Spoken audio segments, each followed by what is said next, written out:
બનાવ્યું છે ક્યારે આ રીતે પાલક પનીર? તો પેનમાં 2 ચમચી ઘી ગરમ કરી પનીરને બંને બાજુ રોસ્ટ કરી લેશું. પછી તેને ઢાંકી દેશું.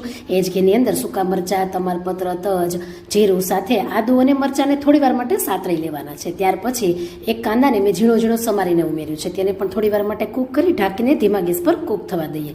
ત્યાં સુધીમાં ગરમ પાણીમાં પાલકને સ્ટીમ કરી લેવાની છે. ઠંડા પાણીમાં ઉમેરી દઈએ અને એ જ ગરમ પાણીથી કાજુને પણ પલાળી દેશું. ત્યાર પછી એક મોટું ટમેટું છે ને ઝીણું સમારી ઉમેર્યું છે. દહીં, હળદર પાવડર, ધાણા જીરું, ગરમ મસાલો ને મીઠું ગ્રાઇન્ડ કરીને જે કૂક થઈ રહેલા કાંદા છે તેમાં એ પેસ્ટને ઉમેરી દેવાની છે. સતત હલાવી આવી થીક કરી લેવાની છે.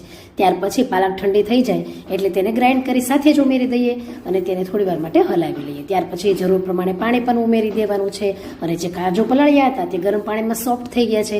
મિક્સર જારમાં ઉમેરી તેની સાથે ઘરની તાજી મલાઈ ઉમેરીને સાથે જ ઉમેરી દેવાની છે. અને પનીર જુઓ ઢાંકી દીધું હતું ને એટલે એટલું સરસ સોફ્ટ બની ગયું છે, જોઈ શકાય છે.